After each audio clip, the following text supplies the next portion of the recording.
Every ending is potential beginnings. Hi, I'm Angel. Thanks for stopping by.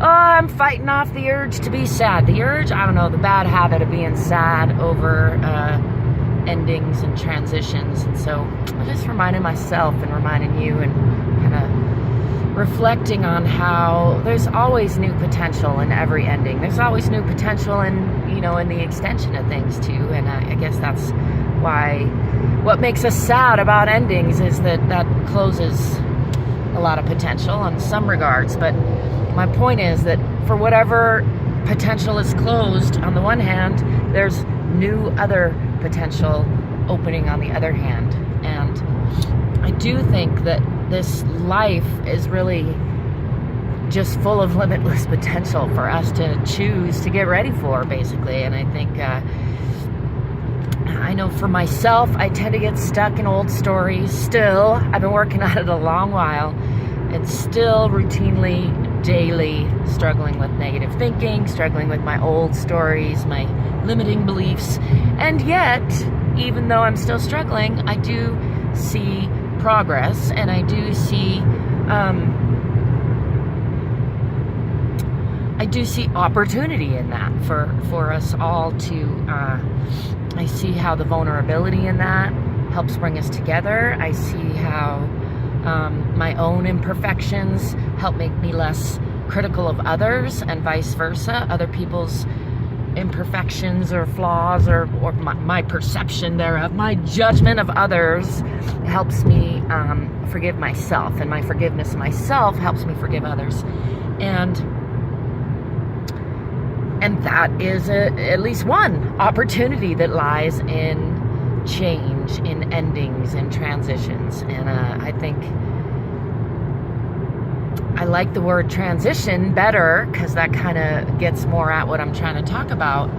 And I find it interesting that my brain, and I don't know if it's just that I've allowed myself negative thinking patterns for a lot of my life. It wasn't until the last 5 or 6 years that I became really hyper aware of how I was sabotaging myself with my own thoughts and beliefs, and started really working on changing that. And I think I've made some progress, although some days it doesn't feel like it.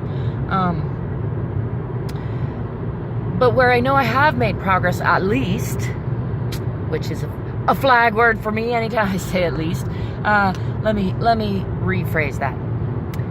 Where I keep seeing valuable progress for me in recognizing that I'm still telling crappy stories is connecting with other people who are also telling crappy stories, and us recognizing that we can grow through that together, through reflecting through each other's eyes sometimes helps us really see how it's okay. You're lovable just the way you are. You're worthy of being alive for no other reason than you exist.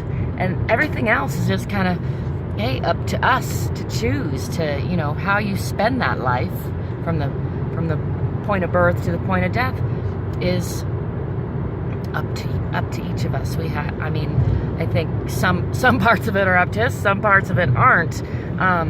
Still, how even the parts that aren't, how we bring ourselves to it, how we respond to it, how we think about it, and back to where I started, which was that subtle but very important shift or distinction between feeling like something is an ending and feeling like something is an opportunity or a beginning, I think is what keeps us from feeling that sense of loss or ending as often. I think there's no escaping it some of the time, but maybe that's just a crappy story that I'm allowing myself to believe. I don't know. I'd love it if you have any thoughts to add on that. I'm just kind of probably just trying to convince myself, because I think it's true, but I'm still feeling in my heart a little bit down and low, and it's a very all too familiar feeling that I have cultivated, nurtured a lot of my life, and I'm starting to recognize that it's the cells in my body that kind of have gotten used to that, much like any other addiction. Even if it's not, doesn't feel good and it's not good for us, sometimes it's what we're familiar with, and so it's all we think we know, and it's what we go back to.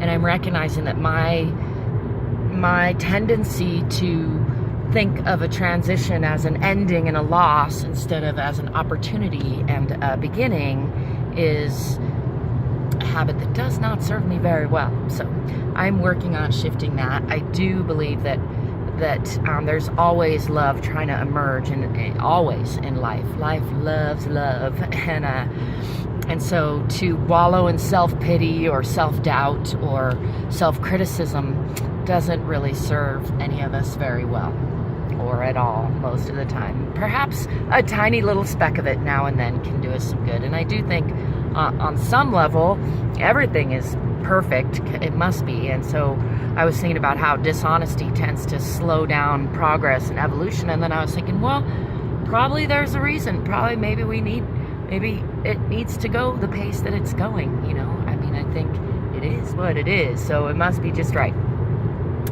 That's my 2 cents about that. As always, there's lots of ways you can connect with me and support me. Many of those are linked to in the description. And until next time, I wish you peace, prosperity, positivity, progress, open-heartedness, love, laughter. And don't forget to play every day.